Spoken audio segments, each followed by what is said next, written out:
Desperation drove Kemi to make a dangerous deal with a mysterious snake, trading her voice, her innocence, and her soul for her father's life. But as the serpent's demands grow darker, Kemi realizes she's trapped in a curse far worse than poverty. Now, with her family's fate hanging in the balance, she must face the ultimate question. How much is she willing to sacrifice before the snake takes everything? Once upon a time, nestled in the lush valleys of the ancient hills of Idanre, where the winds whispered through the trees and the rivers flowed like liquid crystal, there lived a young girl named Kemi. She was the light of her family, a girl whose beauty was matched only by her heart. Her father was a humble vegetable farmer. Her mother sold their crops at the market, and her younger brother, Rotimi, spent his days chasing goats through the fields. Life was hard, but they were happy, until the day the storm arrived. Kemi's father fell gravely ill, and it was as if the sun itself had hidden behind the clouds, leaving their home cold and dim. What started as a mere fever quickly worsened. His breathing grew ragged, and his once strong hands trembled like leaves in the wind. Kemi watched, helpless, as her father withered before her eyes. The village healer's herbs did nothing, and they had no money for a doctor. Day by day, her heart sank deeper into despair. One fateful evening, after drawing water from the village stream, Kemi sat by the water's edge. The sun was setting, casting the sky in hues of soft pink and orange, and the world seemed far too beautiful for the tragedy unfolding in her life. Tears streamed down her cheeks, and her sorrow poured into the sad song her mother used to sing, a song of loss, of broken dreams. She cried until her tears dried, and as the night's chill crept in, sleep claimed her beneath a towering baobab tree. But the night held secrets. In the dead of night, something cold and smooth brushed against her bare skin. Startled, Kemi bolted upright, her heart hammering in her chest.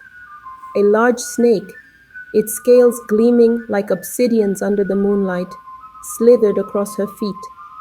She screamed, scrambling to her feet, her legs shaking.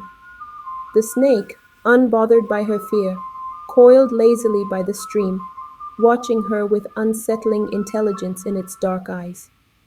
Kemi was about to run when a soft voice drifted through the night air. "Don't be afraid." She froze, her wide eyes scanning the darkness. There was no one around. The village was far behind her. The stream whispered as it flowed, but nothing moved in the trees. "Down here," the voice came again, low and strange. Kemi's gaze fell to the snake, and her breath caught in her throat. The snake was speaking.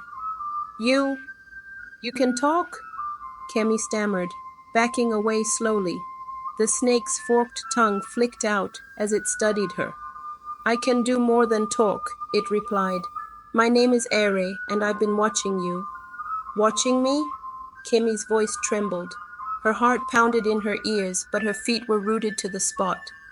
What could a snake want with her?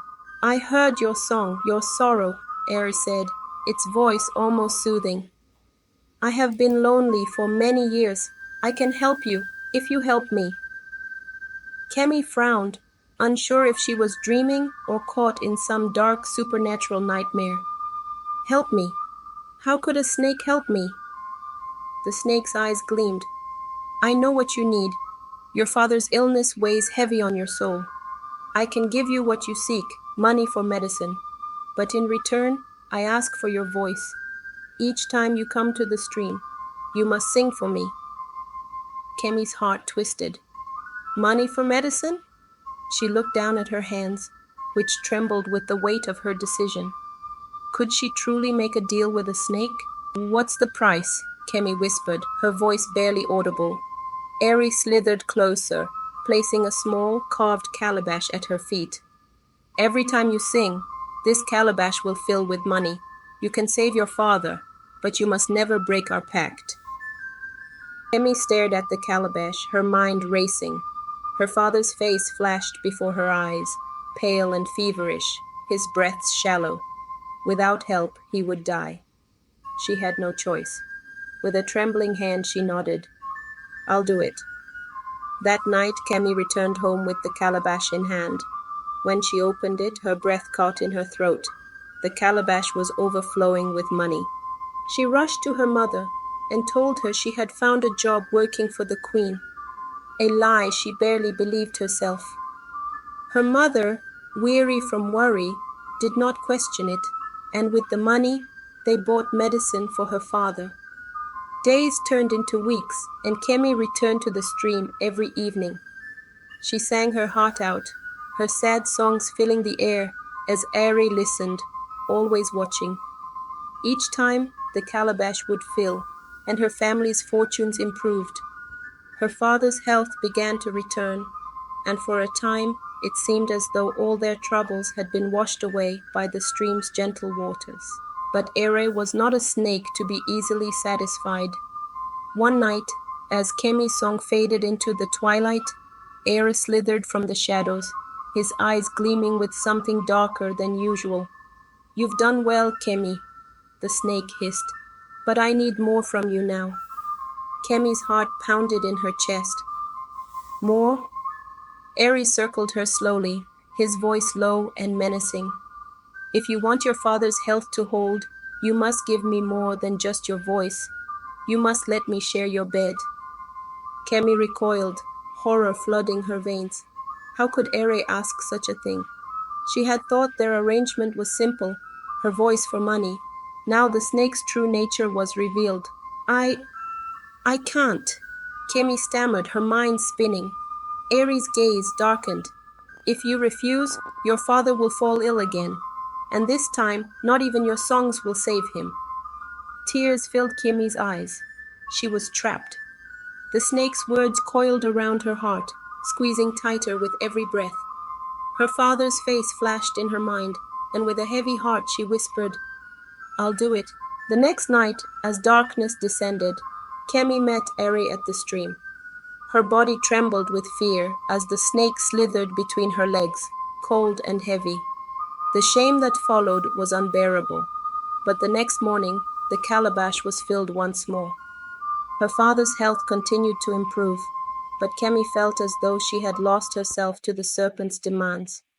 Weeks passed in a blur of sorrow and guilt. Each night, Kemi returned to the stream, and each night, Elle demanded more. The money flowed, but the weight of her secret crushed her spirit. It wasn't long before her younger brother, Rotimi, noticed the darkness in Kemi's eyes. One evening, as the sun dipped below the horizon, he followed her to the stream, hiding behind the tall grass as he watched her sing to the water. His heart nearly stopped when he saw the snake slithering toward her, its long body coiling around her as she sat, helpless. Rotimi's scream pierced the night, echoing through the trees. Kemi jumped up, her heart pounding as she saw her brother's wide, terrified eyes. Kemi, he shouted, his voice shaking. What are you doing? The secret she had buried for so long was finally exposed. Kemi froze as her brother, Rotimi, stared at her with wide, horrified eyes. The secret she had worked so hard to keep was now exposed. The air between them felt heavy, suffocating. She tried to speak, her voice catching in her throat. Rotimi, wait! I can explain, she cried, panic rising in her chest. But it was too late. Rotimi's feet hit the ground, kicking up dust as he bolted through the village streets, his heart racing with fear and guilt. The image of the snake slithering around Kemi burned into his mind. How could his sister, the one who always protected him, be involved in something so dark? His thoughts were a whirl of confusion and terror. Who could he tell? How could he possibly explain this to their parents? His breath came in short, ragged gasps as he neared their small home. His heart hammered in his chest, weighed down by the terrible truth. Could he really do it? Could he betray Kemi? The sister who had sacrificed everything for their family. He stopped, frozen at the doorway. He could hear his father coughing inside, his breath labored and weak. The reason Kamma had made the deal in the first place. Rotimi stood in silence, torn between fear and loyalty. The weight of the secret crushed him, but he couldn't bring himself to act. Not yet. That evening, Kamma returned, her eyes hollow, her face pale from exhaustion. The guilt gnawed at her, eating away at her every breath. She saw the fear in Rotimi's eyes and knew what he had seen. With a trembling voice, she begged him, "Rotimi, you can't say anything. Please, if they find out, it'll destroy us." Rotimi hesitated, his fear mingling with the love he had for his sister. Finally, he nodded. "I'll keep your secret, but I'm coming with you next time. I won't let you do this alone." Weeks passed, and Kamma stopped visiting the stream altogether. She couldn't bear to return. The weight of the snake's demands, the lies she had to live with, became too much. For a time, her father's health seemed to improve, and hope flickered briefly in her heart. But hope is fragile. Before long, her father's illness returned, worse than before. His breath became ragged, his strength fading faster than she could comprehend. Desperation gnawed at Kamma, clawing its way back into her heart. She had to do something, but she knew there was no way back to the stream. The snake had already taken too much. With no other choice, Kamma sat on the edge of her bed, her hands trembling as she finally let go of the secret that had been eating away at her soul. In the dimly lit room, the shadows seemed to grow darker as she confessed everything to Rotimi.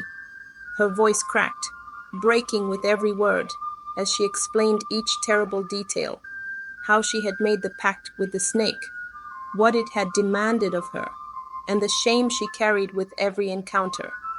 The truth spilled out like a flood, her words stumbling over each other as her emotions overtook her. Rotimi stood silently, his eyes fixed on his sister. His face hardened as he absorbed the horrors Kamma had been living with alone. Each revelation felt like a blow to his chest, but he didn't flinch. He could feel the weight of her suffering, but deep down, he knew one thing for certain.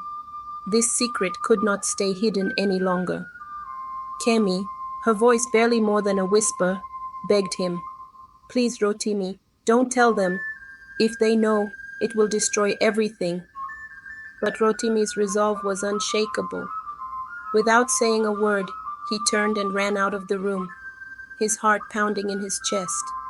He knew what he had to do, no matter how much it hurt. Their mother was sitting by their father's side, fanning him gently, the room thick with the scent of herbs as she tried to soothe his labored breathing.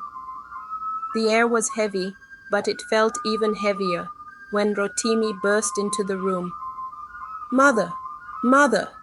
he shouted, his voice shaking with urgency. She's sleeping with a snake." His words hit their mother like a hammer. Her hands froze mid-motion, the fan dropping from her grasp as she stared at her son in disbelief. Her heart pounded in her chest as her world began to unravel. "What are you saying?" she whispered, her voice trembling. Her eyes, wide with shock, filled with tears as the words sank in. Rotimi recounted Kamma's deal with the snake, his voice faltering with the weight of the truth. Each word shattered their mother's reality.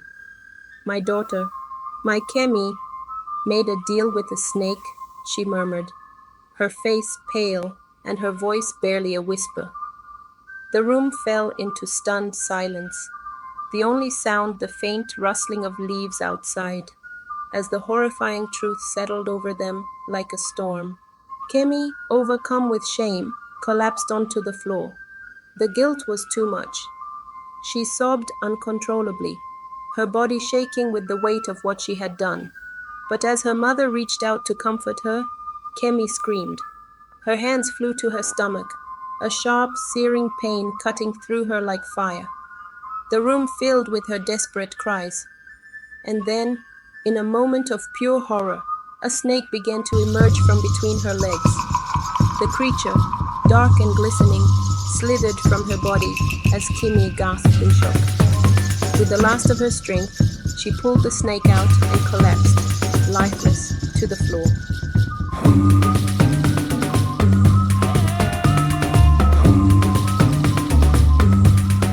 Kemi's body lay still on the cold ground.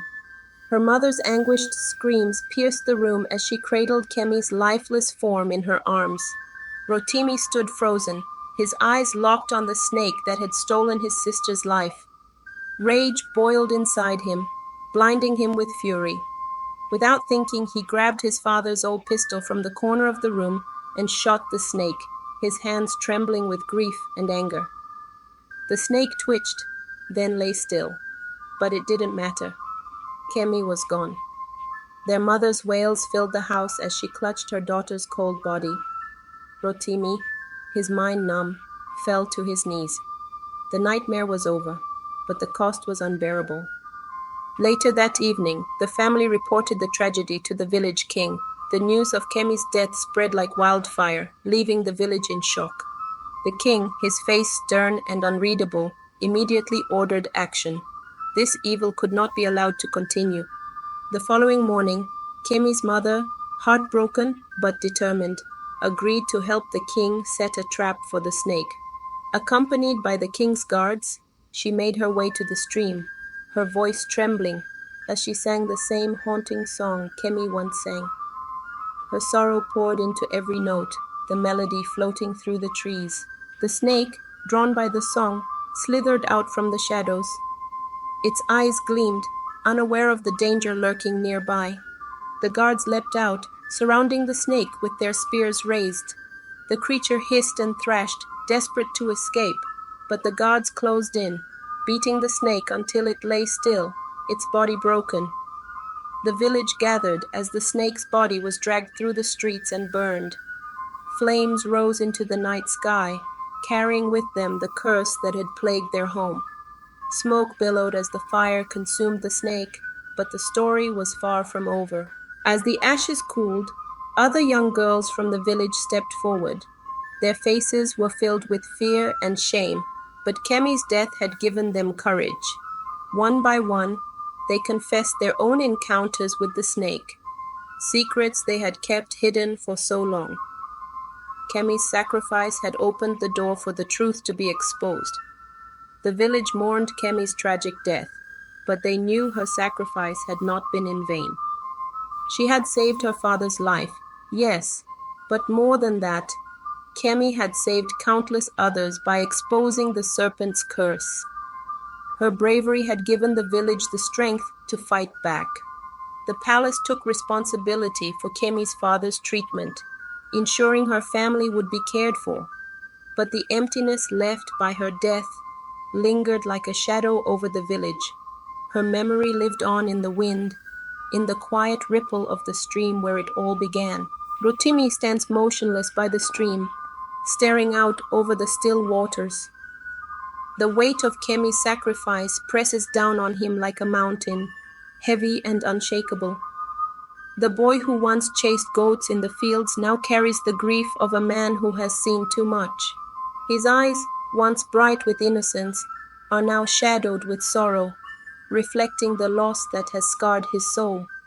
As the soft hues of the setting sun paint the sky, he whispers into the fading light, his voice barely audible, trembling with regret. "I'm sorry, Kemi." Thanks for watching, and I hope you enjoyed the story. If so, please like the video, comment on what you learned from the tale, and don't forget to subscribe to the channel for more amazing stories just like this one. Thank you, and stay blessed.